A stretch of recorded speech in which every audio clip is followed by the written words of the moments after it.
I love serving in media ministry, able to share the message with people in-house, people online, and just strangers, everybody. I love being able to interact with the people, the volunteers, to share a new way, creative ways of using the technology to reach and impact others.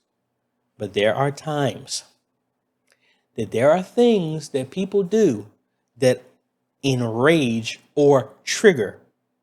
No, that isn't done right. Let me do it this way. That triggers us in media ministry. I hope this one will make you feel a little happy, make you laugh a little bit. But this video, and especially if you're not in media ministry, this is the nicest way of us to tell you the top 5 things that completely tick us off and get us triggered when it comes to media ministry.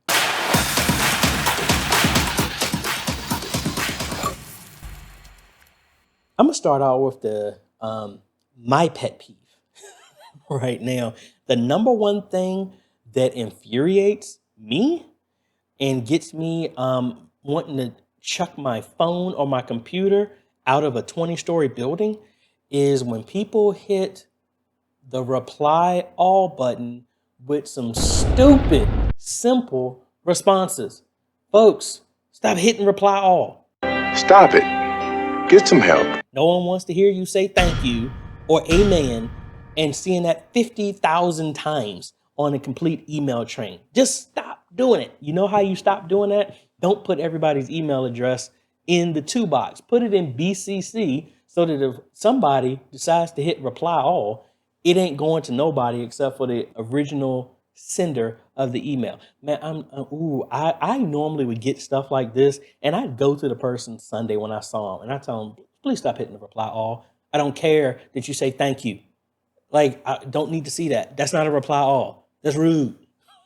Nobody wants to see that. Or more importantly now, man, the text message change where the phone just keeps going, it's going on and on and on and on. Oh my God, would you just stop?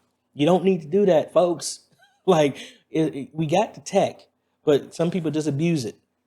If you're gonna do email, please put everybody's email address in BCC. If you're doing text messages, honestly, don't do text messages. Isn't there a BCC or something like that you can send in text messages? I would hope it would be. If they don't, somebody needs to make that. Those are the 2 things that just get my blood boiling, because it just, I'm like, shut up, stop. Number 2, from Dexter's Laboratory, his sister would do this all the time, and this infuriates the daylights out of me. When people are asking you a question about what does this button do while they're pressing it, stop pressing buttons in the stuff you don't know. There's so many times in media we come up and somebody was saying, oh, it wasn't nobody here in the media, so I came upstairs and I tried to do something. And they started touching stuff and they just stopped messing with stuff. I'm like this: if you ain't a part of the media ministry, get out the media booth. Like, I say that to pastors as well too. Like, hey, you have us to run the media. Ain't no need for you to be back here. You concentrate on the word. We got this. That's like me coming up saying, hey, Pastor, man, look, you ain't preaching this thing right. Let me get up here and show you how we do this thing. You don't do that. If you're not a part of the media ministry, please don't come back and touch none of the stuff. Don't mess with the cameras. Don't mess with the switcher. Don't mess with the computers. Don't mess with the soundboard. Leave it alone. The only time you touch that stuff is if you are joining the media ministry and you have been trained on how to use it. Number 3, all the hard work that we do in media ministry, we staying up countless nights that y'all don't know about. The average person in the church doesn't know all the work it takes to do that we do in media. And that loving saint decides to give you some constructive criticism on how it should be. Me personally, I hate absolutes. I hate saying that this is how something should be. It's always like this. Everyone is like that. Absolutes are stupid to me because you only need one person to prove that absolute wrong. If somebody, it's just like when some in relationships, guys and women say there are no good men out here, there are no good women out here. That's not true, because that implies that everybody is bad, including the person who's saying it. You only need one person to do that. Don't do that. Or when people say this is how it should be, it's not how it should be. It's how it is for your ministry. The stuff I do at my ministry might not work in your ministry. The stuff that you do in your ministry might not work for me. So when somebody comes up saying this is how you should be doing it, it goes back to the last video. If that's how you feel, how about before you give me a critique on how it should be, how about you volunteer? And then you can show just how much you know, but more likely when you volunteer, you'll realize, oh, I didn't know what I was talking about. That's why you keep those type of comments to yourself. Now, I'm not saying that we're above criticism and trying to get better and stuff like that, but it's another thing to come in with a standpoint of like, this is how you think it should be when you have no idea what it takes to get done. That's another thing. So that's number 3. Number 4, kind of ties in that as well too, is those people thinking it doesn't take all that. Again, a lot of this stuff is coming from people that think they know what they're talking about, but they don't. I've had so many people saying, oh, you don't need all this. Like, hey, put in a budget. We need some more equipment. You don't need all that. I'm like, dude, you don't even work up here. How I know what reservoir of knowledge are you pulling from to know that we don't need this or that? I just, that's one of the trigger moments when the gatekeepers to the money, you have to convince them how to do something. Like, again, I've been in computers ever since I was 18, and I'm 43. That's at least 20 some years of what I do, and I hate, to the point of start raving mad, having to sit here and explain to you in 30 seconds what 20 years of experience explains the reason why I'm requesting the stuff that I'm doing.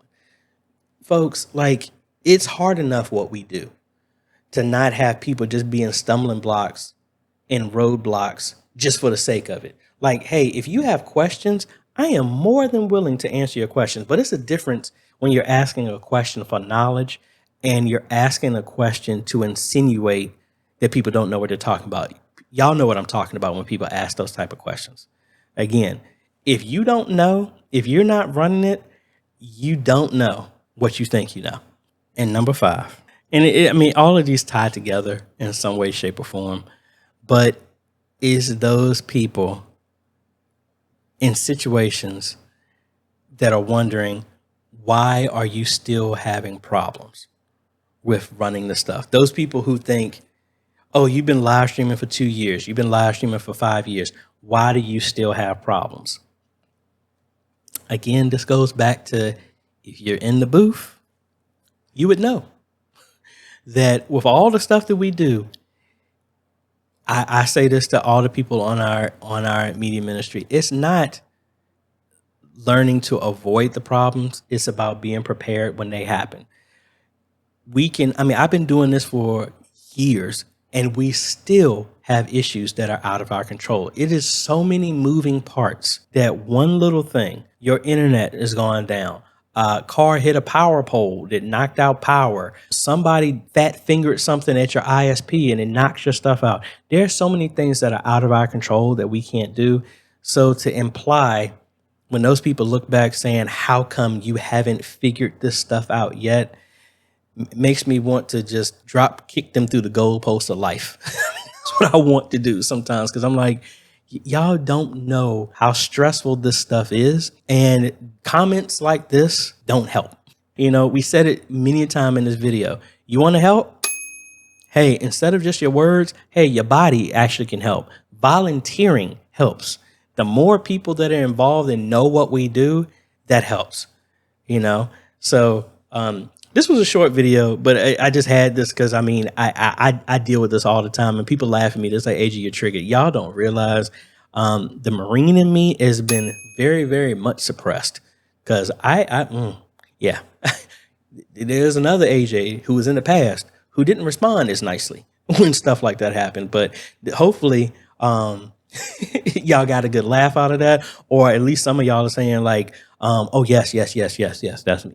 Yep, I know exactly how that feel. Let me know down below which one of those triggers you, Or if there are any ones that I didn't mention, leave them down below. Which ones get your goat when you involved with media ministry, and especially in love?